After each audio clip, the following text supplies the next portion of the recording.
اعوذ باللہ السمیع العلیم من الشیطان اللعین الرجیم بسم اللہ الرحمن الرحیم۔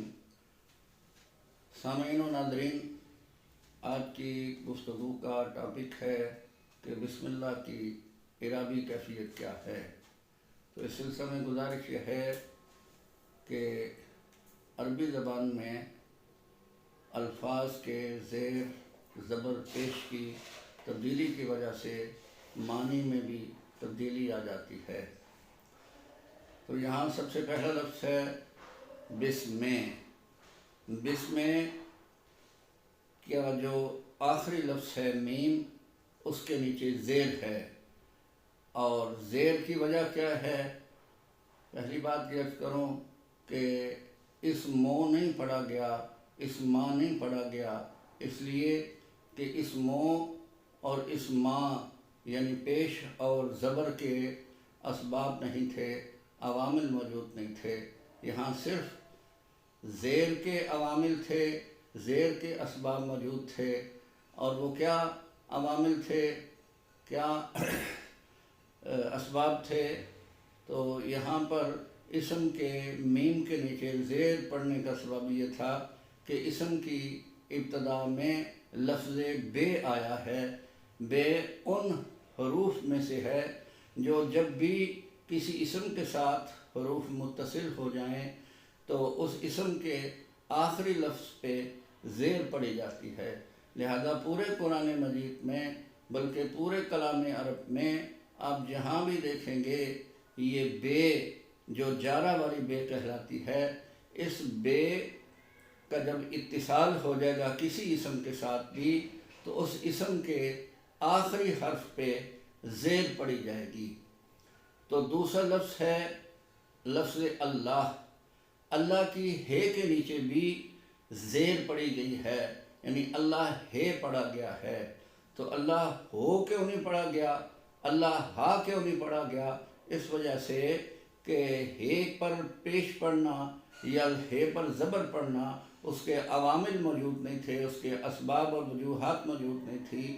یہاں بھی زیر کے عوامل تھے، اس وجہ سے اللہ کی ہے کے نیچے زیر پڑی گئی ہے۔ اور وہ کیا اسباب ہیں، کیا عوامل ہیں اللہ ہے پڑھنے کے؟ اس عوامل یہ ہیں کہ اس سے پہلے لفظ اللہ سے پہلے اسم ہے، جس اسم کو اضافت دی گئی ہے لفظ اللہ کی طرف، لہذا اسم جو ہے وہ مضاف ہے اور اللہ جو ہے وہ مضاف الیہ ہے۔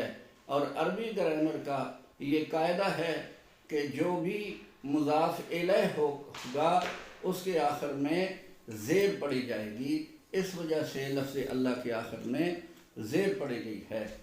تو تیسرا لفظ ہے بسم اللہ کا الرحمن۔ تو الرحمن کے آخر میں نون ہے، نون کے نیچے بھی زیر پڑی گئی ہے۔ چوتھا لفظ ہے الرحیم۔ تو الرحیم کے آخر میں بھی زیر پڑی گئی ہے۔ تو الرحمن اور الرحیم کے آخری لفظ پہ زیر پڑھنے کے بھی اسباب ہیں۔ وہ کیا اسباب ہیں؟ وہ اسباب یہ ہیں کہ الرحمن لفظ اللہ کی صفت ہے، الرحیم بھی لفظ اللہ کی صفت ثانی ہے، صفت دوم ہے۔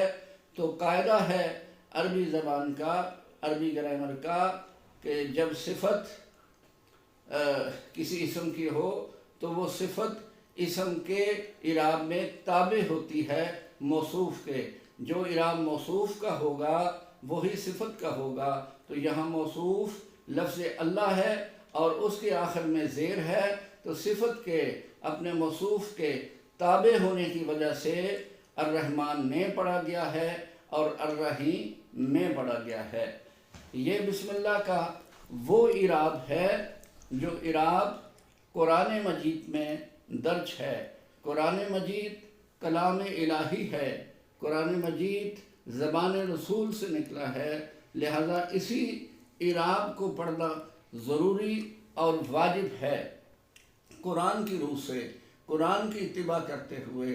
لیکن عربی کلام میں، کلام عرب میں قواعد کی روح سے جو قرآن و حدیث اور کلام میں عرض کر رہا ہوں کہ کلام عرب میں عربی گرامر کے اعتبار سے اس کے اور اعراب بھی پڑھے جا سکتے ہیں، لیکن میں کلیئر کر رہا ہوں کہ جو میں نے اعراب بیان کیا ہے قرآن مجید میں یہ درج ہے، اس سے روگردانی نہیں کی جا سکتی، وہی پڑھنا ضروری اور واجب ہے۔ لیکن گرامر کی روح سے، گرامر کے قواعد کے اعتبار سے الرحمانو، الرحمانہ یعنی نون پر پیش، نون پر زبر اور رحیم کی میم پر پیش اور زبر بھی پڑھ سکتے ہیں، لیکن قاعدہ وہاں یہ کیا ہے کہ جب الرحمن نو پڑھیں گے تو عربی گرامر کے قاعدے کے مطابق الرحمن کو ہوا مقدر کی خبر ماننا پڑے گا، اور ہوا جو مقدر ہے اس سے پہلے وہ مبتدا کہلائے گا، اور رحمان اس کی خبر کہلائے گی، اور خبر جو ہے وہ پیش والی ہوتی ہے عربی گرامر میں۔ اسی طرح جب آپ الرحیم موم پڑھیں گے، میم پر پیش پڑھیں گے، تو یہاں بھی پیش پڑھنے کا سبب یہ ہے، وجہ یہ ہے کہ الرحیم سے پہلے ہوا مبتدا مقدر ماننا پڑے گا، الرحیم اس کی خبر کہلائے گی، تو خبر عربی گرامر میں ضمہ والی ہوتی ہے، یعنی پیش والی ہوتی ہے۔ اسی طرح الرحمانہ اور الرحیمہ بھی پڑھ سکتے ہیں، مگر اس کے اسباب اور وجوہات اور عوامل اور ہیں۔ وہ کیا ہیں؟ جب الرحمن نہ پڑھیں گے تو اس سے پہلے واحد متکلم فعل مضارع کا صیغہ فعل مقدر ماننا پڑے گا، یہ الرحمانہ اس کا مفعول فعل کا ہوگا۔ اسی طرح الرحمن الرحیمہ پڑھیں گے تو بھی اس سے پہلے آنی فعل مقدر ماننا پڑے گا، جس کا رحیمہ مفعول واقع ہوگا، تو یہ مفعول ہونے کی وجہ سے یہ زبر والا پڑھا جا سکتا ہے۔ تو یہ قواعد کے لحاظ سے اعراب ہے، یہ اعراب پیش اور زبر والا عربی گرامر کے اعتبار سے ہے، لیکن اس سے قرآن کی اتباع کرتے ہوئے، کلام الہی کی اتباع کرتے ہوئے، کلام رسول کی اتباع کرتے ہوئے، قواعد عرب کا لحاظ کرتے ہوئے بہتر بلکہ واجب یہی ہے کہ جو قرآن مجید میں اعراب درج ہے اسی کو ہی پڑھا جائے۔ کیوں کہ باقی اعراب پڑھنے میں تقدیر ماننی پڑتی ہیں، کچھ الفاظ مقدر ماننا پڑتے ہیں، اور معنی بیان کا قاعدہ یہ ہے کہ عدم التقدیر اولا من التقدیر، یعنی مقدر نہ ماننا یہ مقدر ماننے سے اولا ہے، بہتر ہے، لہذا جو قرآن مجید میں اعراب ہے وہی بہتر ہے، وہی واجب ہے۔ تو یہ گفتگو ہے بسم اللہ الرحمن الرحیم کے اعراب کے متعلق۔ باقی یہ رہا کہ بسم اللہ الرحمن کی فضیلت کیا ہے، اس کا شرعی حکم کیا ہے، یہ بذات خود ایک آیت ہے یا قرآن سے الگ اس کی حیثیت ہے، وہ انشاءاللہ نیکسٹ ویڈیو میں بات کی جائے گی۔ والسلام علیکم ورحمۃ اللہ وبرکاتہ۔